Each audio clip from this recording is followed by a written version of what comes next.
Drugo vprašanje. Zelo bi me zanimal vzrok in zdravljenje tinitusa, se pravi piskanje v ušesu in pa nemirni kako spraviti odvečno energijo iz glave. Odgovor na to vprašanje se deloma v bistvu je povezan tudi z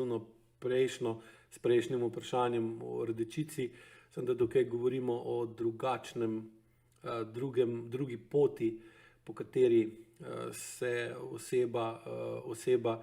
sprošča ali spreminja v drugo obliko višek energije, ki jo ima v glavi. Zdaj, energija, ki pride v glavo, ima namen seveda, da se spremeni v kinetično obliko in da s to kinetično energijo vplivamo na okolje ali pa seveda tudi na sebe. Glava je en od bolj pomembnih delov človeškega telesa ali pa verjetno celo najpomembnejši del človeškega telesa, kjer lahko z obrazom, se pravi imamo 3 aktivne načine, kako energijo, ki je v glavi v obliki potencialne energije, spremenimo v kinetično in z njo vplivamo na okolje, se pravi obrnemo glavo v določeno smer, kar pomeni, da lahko tudi določamo bolj ozko usmeritev energije, čustvene energije, kinetične energije in potem ali skozi izraz na obrazu, ali skozi pogled, tako kot sem prej razlagal, ali pa skozi glas, verbalno izražanje, vplivamo na okolico. Tukaj je seveda tudi možno z dotikom obraza vplivati na nekoga, s poljubom, z dotikom ustnic, ki imajo zelo močno sposobnost prenosa energije iz ene glave v drugo glavo ali pa tudi na kak drug del telesa, odvisno od situacije. In pride do močne akcije, ker je glava v bistvu skozi obraz, ki je obrnjen naprej, tam, kamor gremo, in ima te recimo izhode v obliki izraza na obrazu, ki ga lahko oseba vidi na daljšo razdaljo, še močnejši in daljši vpliv, se pravi večji doseg vpliva imamo s pogledom, kjer vsi ste že doživeli v življenju, verjetno ne enkrat, ampak večkrat, da ste imeli občutek, da vas nekdo opazuje. Če ste bili dovolj fokusirani in dovolj povezani s svojim telesom in imeli dovolj visoko povezavo med zavestjo in telesom, ste lahko celo razbrali, kakšna čustva ali pa kakšno čustveno stanje ima ta oseba v pogledu, ko vas opazuje, in ste lahko začutili, čeprav vas je nekdo gledal v hrbet in ga niste mogli na noben način videti, da vas gleda, ampak ste dejansko na svoji koži, na svoji membrani začutili njegovo kinetično energijo, ki je dodal v pogled, tako kot sem prej razlagal pri odgovoru na prvo vprašanje. Ste lahko začutili ne samo to, da vas nekdo opazuje, seveda je lahko tudi žival, ker veliko imate primerov, ko je oseba, ki je bila v gozdu ali pa v džungli ali pa pač v nekem okolju, začutila, da ga opazuje neko drugo živo bitje, od leva, tigra, volka, medveda in tako naprej. In ta energija, ki jo pogled nosi sabo, je seveda splošno znana, in če imate dovolj visoko povezanost med površino telesa pa med zavestjo, lahko celo določite po občutku, ali je to, ko vas nekdo opazuje, pozitivno ali negativno, ali je to neka nevarnost, ali je to nekaj, da vas nekdo gleda z naklonjenostjo, ali vas nekdo gleda z zavistjo, ali vas nekdo gleda s škodoželjnostjo, ali vas nekdo opazuje in je na vas jezen, besen, razočaran na vas. Vse te stvari se dajo razbrati, kar vam samo dokazuje, da vaš pogled nosi sabo kinetično energijo, in ta kinetična energija mora od nekje priti. Seveda jim pride iz glave, v glavo pride pa iz trebušne votline skozi prsno votlino in nato skozi vrat. Potem imamo še seveda glas, ki ima tudi lahko zelo dolgi se pravi, velik doseg s pomočjo tehnologije, lahko vaš glas in seveda tudi energija, ali pa izraze, ki jih imate na obrazu ali pa v pogledu, lahko doseže ogromno količino ljudi in lahko to, kar imate zapovedati, vpliva na veliko ljudi in jim lahko bistveno spremeni življenje. To je tudi en od namenov tega podcasta, kjer odgovarjam svojim glasom in z besedami razlagam določena stanja, za katera ne najdete rešitev drugje in mogoče vam to, saj upam in zdaj po vaših odzivih, ki jih dobivam na mail ali pa v živo na programih, vidim, da je tak način razlage vam zelo koristen, ker pomeni, da jaz svojo potencialno energijo iz svoje trebušne votline preko trebušne prepone prestavljam v prsten koš. V prstnem košu v bistvu dvignem potencialno energijo zraka, s katerim, ki gre potem ven skozi glasilke in ustvarja zvok. Ta zvok je v bistvu kinetična energija, ki potuje v obliki valov do mikrofona in potem se spremeni v elektriko in tako naprej, da ne zgubljam časa s tem, ampak hotel bi vam predstaviti, kako to izgleda. In potem seveda to na drugi strani pride do vas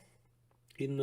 moja kinetična energija vpliva na vašo potencialno energijo v ušesu in se potem spremeni v premikanje bobniča, kladivca, nakovalca in potem premikanje tekočine v polžu, ki se potem skozi premikanje resic v polžu spremeni v električen signal, ki po živcu potuje, slušnem živcu potuje v predel zavesti, kjer to električno valovanje, ki je v bistvu spet oblika kinetične energije, spremenimo v to, da slišimo. In seveda ta povišana energija v glavi služi temu, da poskušamo svojim obrazom, svojimi očmi, svojim glasom in z besedami, ki jih dodajamo glasu in potem glas dobi še večjo izraznost, recimo, ker lahko vsi vemo, da ima recimo ptičje petje nek smisel, neko sporočilo, ampak je raznovrstnost sporočil, ki jih lahko ptičje petje prenaša, bistveno manjša kot recimo človeški govor, kjer ko se ga učimo razumeti od otroštva naprej, določena vrsta zaporedja črk, določeno zaporedje glasov nudi neko sporočilo, ki seveda lahko, če razumete šifro, v kateri oseba govori, se pravi v tem primeru recimo slovenski jezik, ima lahko te besede močen vpliv na vas. Recimo nekdo, ki bi pa ta podcast gledal z Kitajske, pa ne bi razumel slovensko, bi sicer enak zvok, enaka kinetična energija prihajala do njegovih možganov, ampak ker ne bi znal dešifrirati tega, se pravi ne bi razumel slovensko, mu to, kar govorim, ne bi nič predstavljal. In seveda, če ima oseba, se pravi tukaj govorimo o piskanju v ušesu, pomeni, da je energija, ki jo ima v glavi, jo deloma uporablja za zmanjšanje kvalitete sluha, kar pomeni piskanje v ušesu zmanjša kakovost spreminjanja energije, kinetične energije, ki pride po zraku do ušesa v zvok, kar pomeni, da je v interesu telesa oziroma podzavesti te osebe, da je bolje, da ne sliši dobro. Tinnitus sam po sebi pomeni tudi, da je na določene stvari bolj gluh oziroma jih ne sliši ali jih pa presliši, in piskanje v ušesih ali pa težave s sluhom od kroničnih vnetij ušes do tega, da je recimo, da ima otrok bistveno slabši sluh, kot bi bilo treba, pa recimo delajo cevke, vstavljajo v sluhovod in podobno, pomeni, da ne more več poslušati ali pa da ne želi ali pa da ne sme slišati določenih stvari v okolju, v katerem živi, in v bistvu s takim piskanjem v ušesih sam sebi zmanjšuje kvaliteto delovanja njegovega sluha in na ta način v bistvu zmanjšuje svojo sposobnost, da se zaveda, kaj se dogaja v njegovi okolici,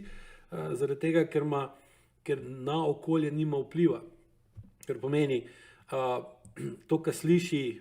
v njem izzove določeno reakcijo, se pravi ali pozitivno ali negativno, in reakcija na to, kar sliši, se pravi njegov odziv, njegova akcija na vpliv iz okolja, je negativno sprejeta v tem okolju, v katerem poskuša nekaj povedati, se pravi je preslišan, neslišan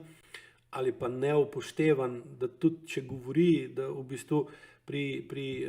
recimo strankah, ki so prišle do mene zaradi tinitusa, je bilo skoraj v vseh primerih po mal bolj temeljiti raziskavi ali pa analizi odnosov, v katerih so živeli kot otroci in pa tudi kasneje zaznati jasno tendenco tistega pregovora, ko rečejo psi lajajo, karavana gre mimo. In tak otrok, ki v bistvu ni smel z svojim verbalnim izražanjem odreagirati na to, kar je slišal, ali pa je, ko je odreagiral na to, kar je slišal, bil pretirano negativno, je doživel pretiran negativni odziv, ki ga je ogrožal, potem je v bistvu logično, da je najbolj pametno, da zmanjša kakovost sluha, ker pač, če ne slišiš, te ne boli, če ne slišiš, ne boš odreagiral in če ne boš odreagiral, boš imel mir oziroma ne boš negativno vplival na okolico, ki ne želi slišati tega, kar imaš ti zapovedati. Ali pa seveda tudi, ko nekaj slišiš, kar ti ne ustreza, kar te prizadane, zaboli ali karkoli, se seveda spremeni tudi tvoj pogled in potem lahko z očmi pokažeš ali pa z izrazom na obrazu pokažeš, da to, kar si slišal, ti ni v redu, te boli, kaže, da te ne spoštujejo, ne sprejemajo, ne razumejo, čeprav mogoče uradno ali pa zavestno govorijo, da te, njihovo vedenje, njihovi odzivi, telesni, podzavestni odzivi, pa kažejo, da ne, in potem je boljš, in potem ta povišen tlak v glavi, ki je namenjen tem, da bi oseba skozi obraz, pogled, besedo povedala in odreagirala in vplivala na okolico, da se spremeni ta neprimeren odnos do njega, ne more spremeniti v učinkovito izražanje čustev in ga more potem spreminjati v drugačno obliko, in v tem primeru recimo piskanje v ušesih, s katerim v bistvu porablja energijo, pa s tem ne vpliva na okolico, hkrati pa porabo te energije v bistvu dobi še, z njo še ustvarja to, da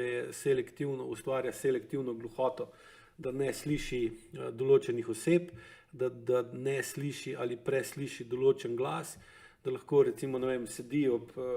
partnerju in partner govori, on ga pa enostavno presliši in razmišlja o nečem drugem, ali pa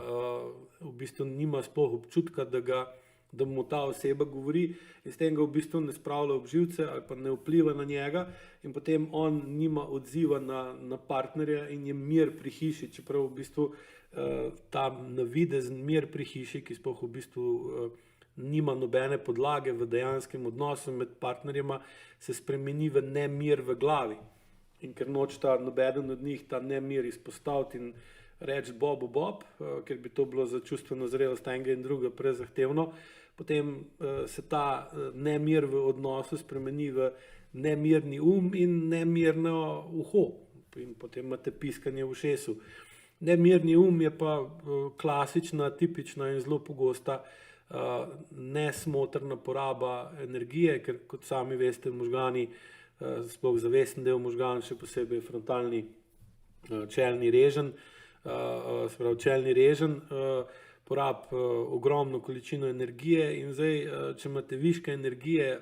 ker vas stvari motijo, ovirajo, ogrožajo, omejujejo in bi morali vplivati na njih, pa tega ne naredite zaradi takih ali drugačnih razlogov, se zelo hitro vaše razmišljanje spremeni v premlevanje. In oseba, ki premleva, dejansko porablja energijo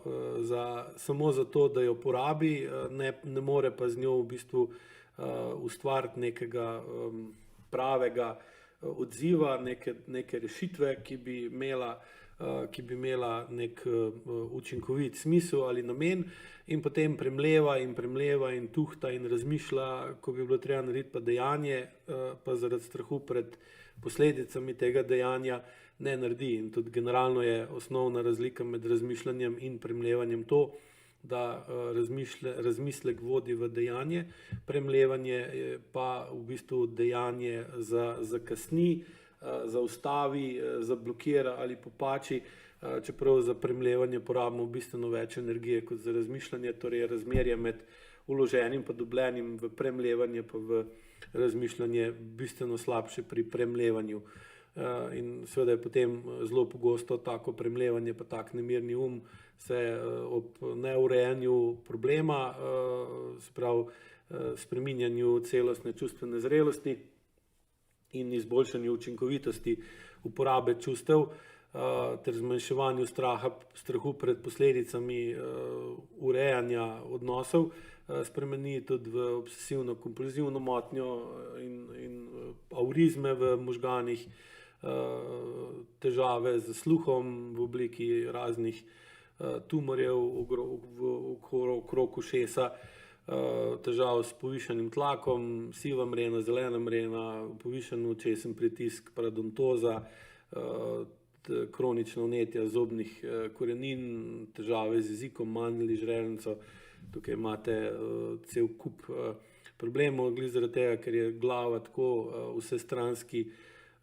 kanal za sprejemanje in za oddajanje kinetične energije in za vpliv na okolje. Ja, tako, je bil malo daljši odgovor, ampak je to zelo pogosta težava,